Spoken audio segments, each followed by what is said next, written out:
Le début de la paracha Tzav traite du sacrifice Rola, qui est un sacrifice qui part entièrement consumé et qui est offert matin et soir au nom de la communauté par le Kohen Gadol.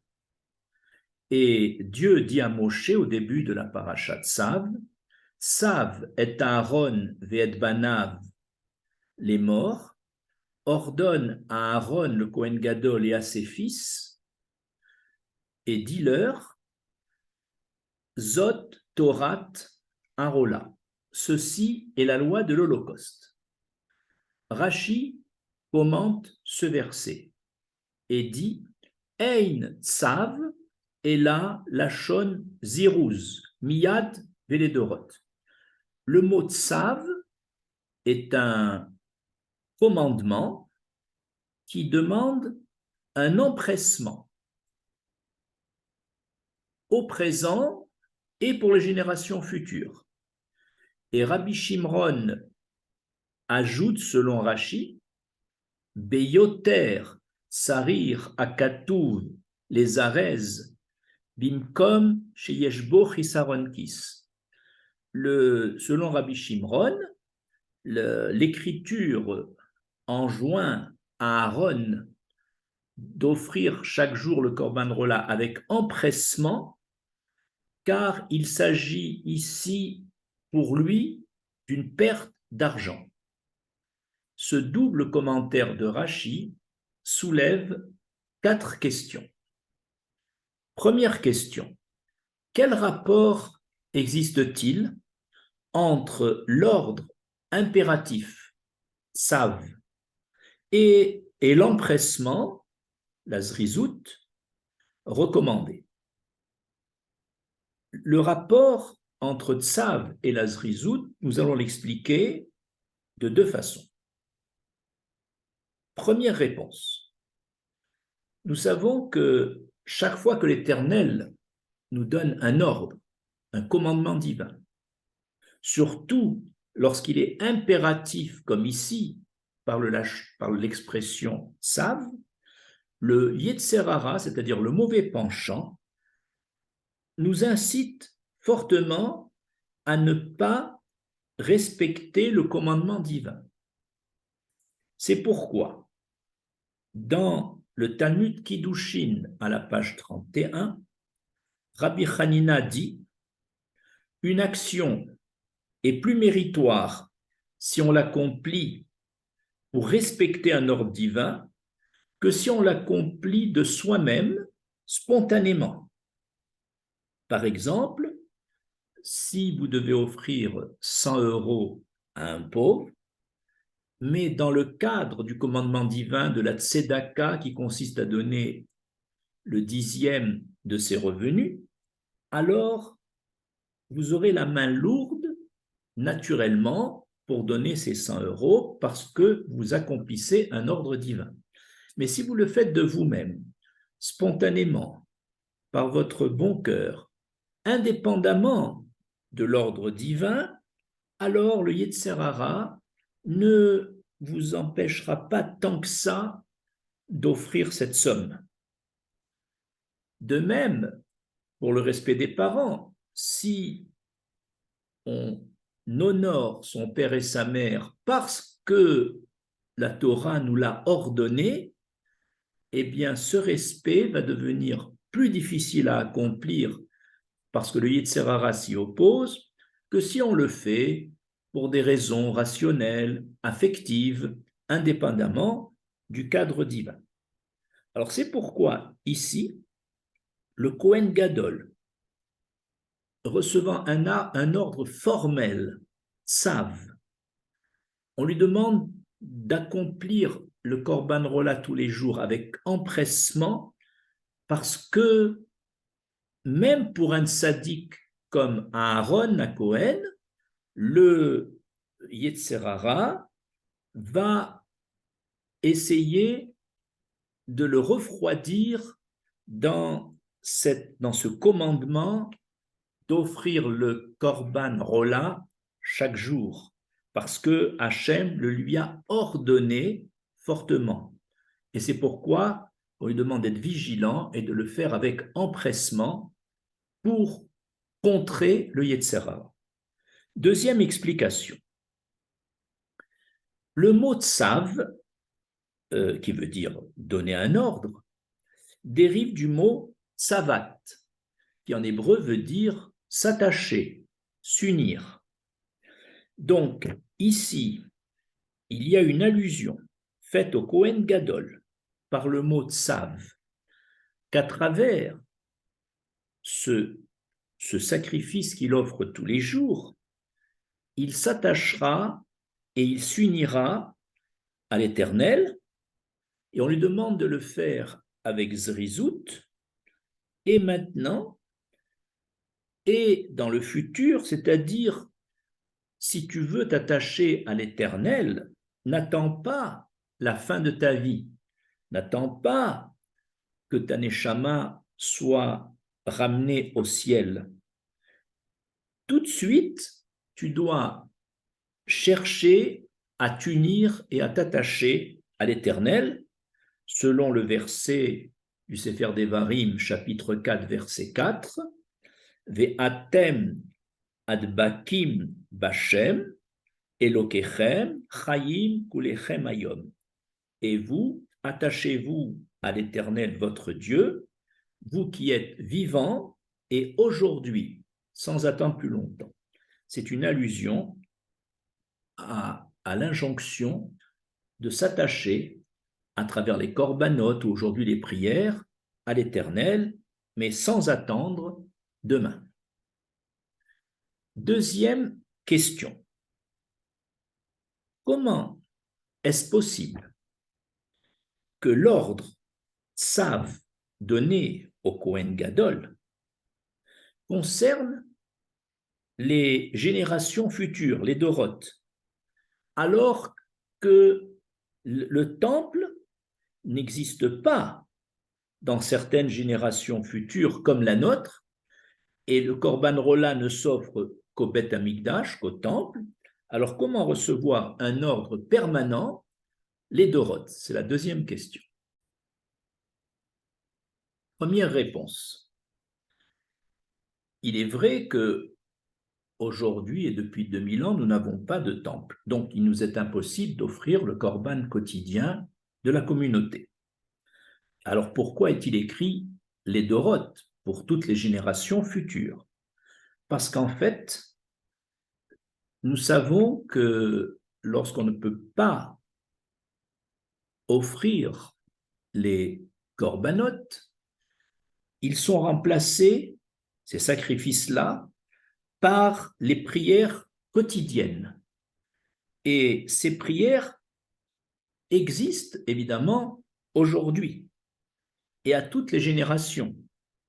Autrement dit, à l'époque du temple, où le temple existe, nous offrions les sacrifices avec empressement et avec un cœur brisé.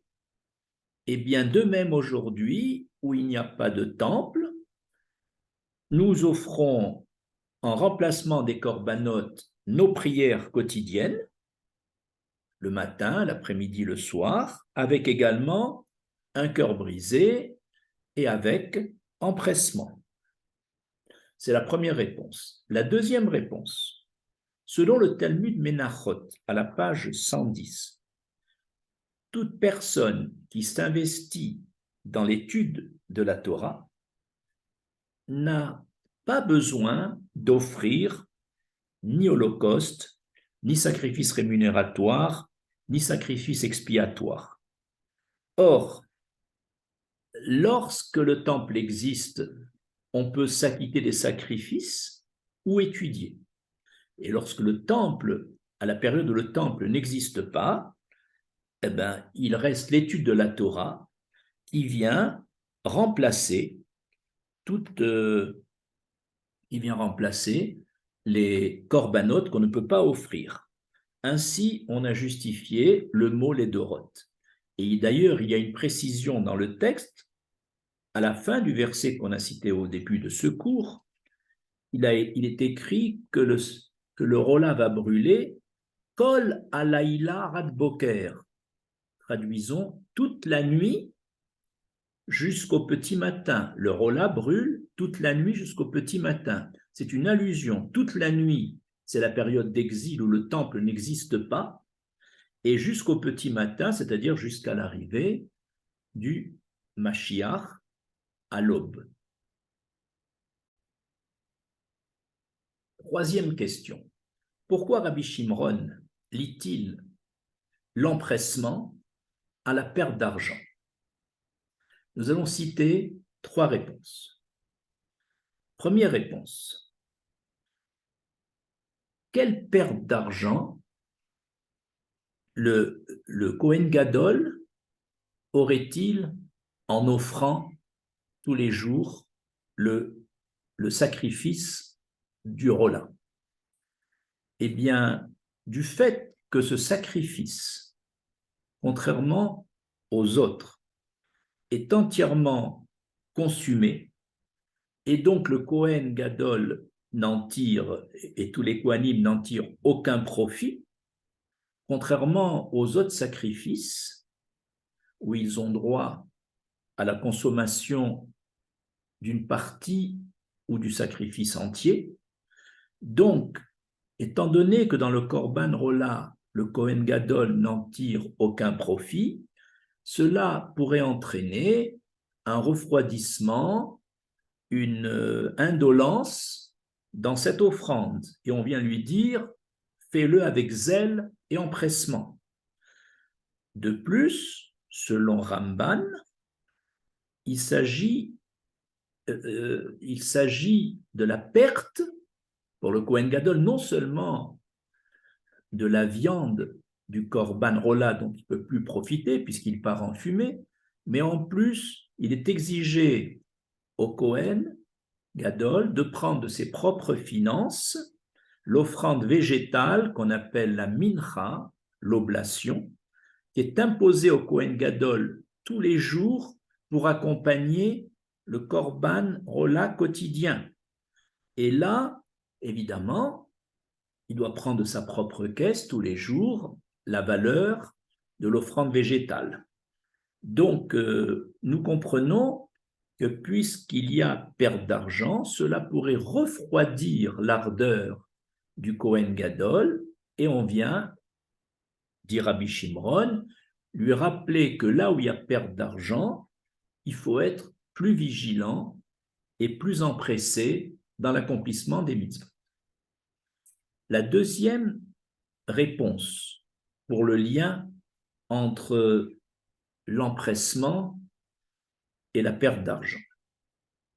Selon le Khatam Sofer, du fait que, comme on l'a vu précédemment, ceux qui étudient la Torah sont considérés comme ayant offert des sacrifices, or les Kohanim, s'ils enseignent aux gens cette loi que l'étude de la Torah peut remplacer les corbanotes, ils auront moins de personnes qui amèneraient au temple des sacrifices à offrir, et donc les Kohanim auraient une perte d'argent puisqu'il y aurait à leur disposition beaucoup moins de viande de sacrifice à manger.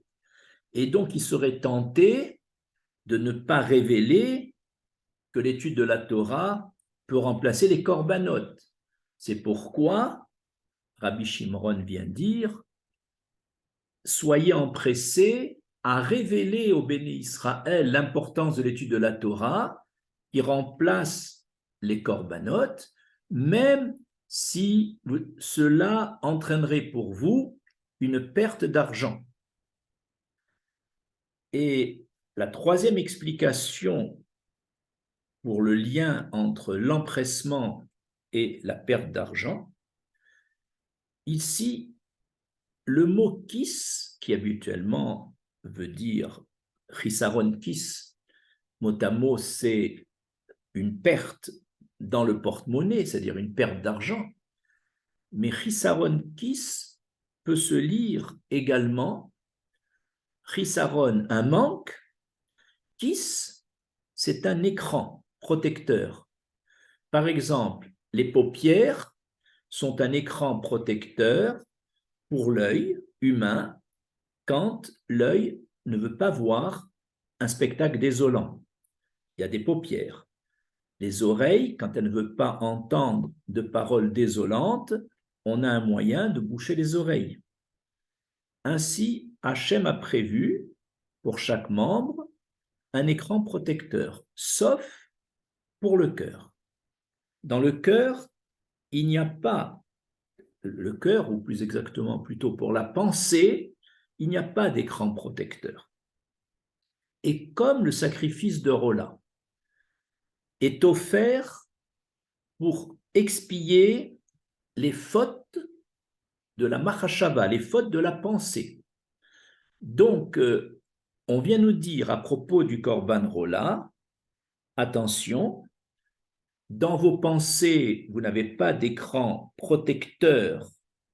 Et donc, puisque le Korban Rola vient expier les fautes de pensée, c'est pour ça qu'il vous est demandé d'être vigilant par rapport au Korban Rola, parce que vous n'avez pas d'écran protecteur pour protéger vos mauvaises pensées. Et c'est ça, chisaron kis, dans le sens, vous avez un manque de protection par rapport à vos pensées, alors faites le Korban Rola avec beaucoup d'empressement pour pouvoir éviter d'avoir de mauvaises pensées. Quatrième et dernière question, peut-on soupçonner Aaron à Cohen, qui était un tzaddik, un juste, et peut-on soupçonner ses fils de ne pas être empressés dans leur service divin? Tout le monde sait que les Kohanim, et notamment le Kohen Gadol et ses fils, étaient très zélés, faisaient le service divin au mieux. Alors, la Torah semble les soupçonner, puisqu'on leur demande de le faire avec plus d'empressement encore. Donc, on veut comprendre pourquoi ce soupçon a eu lieu alors que nous savons que les intentions de Aaron étaient pures, il faisait le service avec Kedusha, il faisait exactement ce qu'il fallait faire. Nous allons fournir deux réponses à cette question. La première réponse est donnée par Sharare Simcha, qui dit « C'est vrai, Dieu ne doute en rien de la pureté des intentions du Kohen Gadol et de ses enfants qui offraient les korbanot chaque jour. Il ne doutait pas non plus de leur hirat shamaim, de leur crainte du ciel, de la pureté de leur service.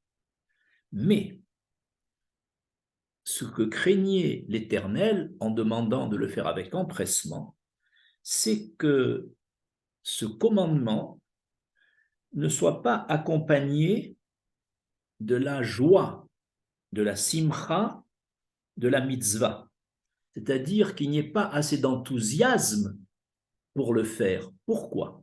Étant donné que c'est un commandement quotidien, matin et soir, et tous les jours, étant donné que c'est une mitzvah qui est répétitive, elle risque de s'affaiblir sur le plan de l'enthousiasme, sur le plan de la simcha de la mitzvah, par sa répétition. D'autant plus que le Kohen n'en tire aucun profit.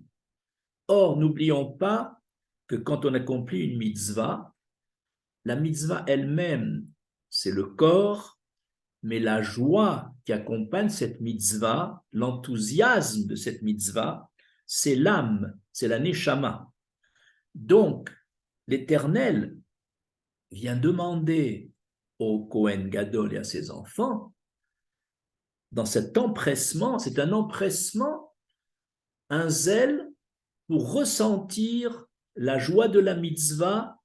Chaque fois, il y a un travail à faire parce que toute chose répétitive fait que le sentiment de joie s'affaiblit au cours du temps. Et c'est ça qu'on demandait à Aaron. Ce n'était pas du tout un soupçon d'un manque de zèle, mais c'est une peur que les choses répétitives empêchent de ressentir la joie. La deuxième explication est donnée par le Rav Dessler. Il dit que l'homme ne doit pas être trop confiant en lui. Il est certain que le Kohen Gadol et ses enfants faisaient le service divin à la perfection.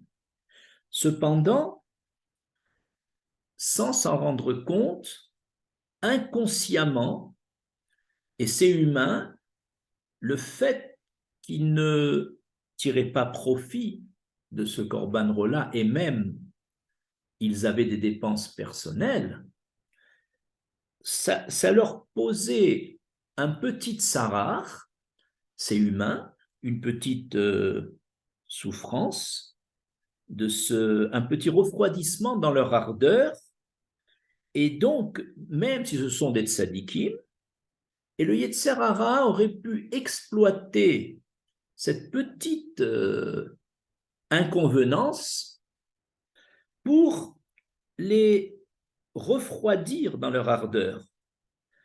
Et on vient nous apprendre ici, dans cet empressement, attention, le Yetzer Hara guette tout homme, et notamment le juste, le tzaddik, puisqu'on dit qu'il veut, le Yetzer Hara, il veut tuer le tzaddik, dans le sens spirituellement. Donc, l'empressement est une mise en garde pour le Kohen Gadol et ses enfants de demeurer vigilants avec le Yetzer Hara et que de ne pas être sûr de soi-même. Comme dit le Pirkei Avot, ne sois pas sûr de toi jusqu'au jour de ta mort. Autrement dit, on vient ici donner un avertissement au Kohen Gadol de ne pas baisser la garde devant le Yetzer Hara qui attend la moindre faiblesse humaine. Et ici, en ouvrant la petite porte du manque de profit, le Yetzer Hara aurait pu s'infiltrer et étendre son antagonisme. Je vous remercie.